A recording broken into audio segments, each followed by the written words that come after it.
Breaking news.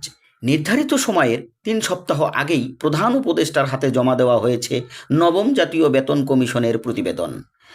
বুধবার বিকেলে রাষ্ট্রীয় অতিথি ভবন যমুনায় কমিশন প্রধান জাকির আহমেদ খানের নেতৃত্বে ২৩ সদস্যের কমিশন প্রতিবেদনটি উপস্থাপন করে।